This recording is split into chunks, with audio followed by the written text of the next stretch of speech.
You've felt it before. That slow, restless discomfort when nothing is happening. You check your phone, you open another app, you switch videos, you sigh. Boredom feels like a modern disease, a side effect of too much comfort and too much time. But here's the question that should make you pause. If you took away the screens, the cities, the endless distractions, would boredom disappear? Or has it been sitting quietly inside us for hundreds of thousands of years? Imagine standing on an open plain 40,000 years ago. The hunt is over. The fire is burning. The sun is slowly sinking below the horizon. There is no music playing, no stories streaming, no notifications vibrating in your pocket, just wind, just distant animal sounds, just time. What happens inside the human mind in moments like that? We tend to picture ancient humans as constantly busy, hunting, gathering, surviving, always on the edge of danger. But anthropologists studying modern hunter-gatherer groups have discovered something surprising. Many of these communities spend only a few hours each day securing food. The rest of the time is spent resting, talking, maintaining tools, or simply sitting, with nothing urgent to do. If survival didn't consume every waking second, then ancient humans had something we rarely associate with prehistory: free time. And where there is free time, there is the possibility of boredom. But boredom is more than having nothing to do. It's a psychological state.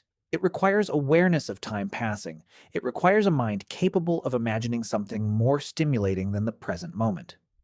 In other words, boredom demands imagination. That's what makes this question so fascinating. At some point in our evolution, our brains became powerful prediction machines. And when the present moment felt dull compared to what we could imagine, boredom may have emerged. In that sense, boredom might not be a flaw. It might be a feature. Picture a small group gathered around a fire long after dinner.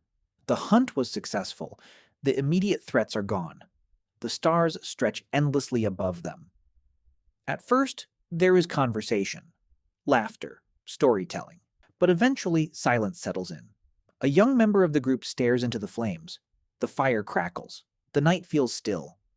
His mind begins to wander. He imagines a different hunting strategy, a sharper tool, a new path through the valley. The discomfort of inactivity nudges him to think. What if boredom was the spark behind innovation? Without boredom, there is no push to change the present, no urge to improve tools, no curiosity about distant lands, no reason to tell stories that stretch beyond immediate survival. Boredom may have been the quiet force that drove creativity. Modern neuroscience supports this idea. When we are bored, a network in the brain called the default mode network becomes active. This is the system responsible for daydreaming, memory, and imagining the future. Boredom doesn't shut the brain down, it turns it inward. Now imagine that ancient humans experienced this same inward turn.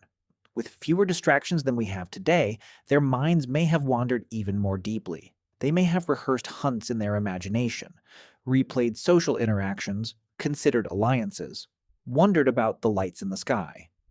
In that stillness, culture could grow.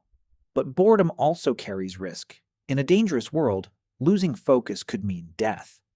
Ancient humans couldn't afford to drift too far into distraction while predators lurked nearby. So perhaps boredom came in short waves. Brief moments of restlessness before attention snapped back to survival. The safer the camp, the more space the mind had to wander. And here we are now, living in the safest era in human history, drowning in stimulation. Notifications, entertainment, constant noise. Ironically, we feel bored more often than ever, not because our lives lack activity, but because our brains evolved to crave novelty. The same mechanism that once pushed us to invent better spears now pushes us to refresh a screen. So did ancient humans get bored? Almost certainly. But their boredom may have felt different. It wasn't filled with infinite alternatives. It wasn't numbed by endless scrolling. It was raw, quiet, productive. It may have been the mental space where stories were born, where plans were formed, where curiosity stretched beyond the horizon. The next time you feel bored, instead of reaching immediately for distraction, Imagine sitting beside a fire tens of thousands of years ago. The night is still, the world is dark, your mind begins to wander. That restless feeling inside you isn't modern, it's ancient.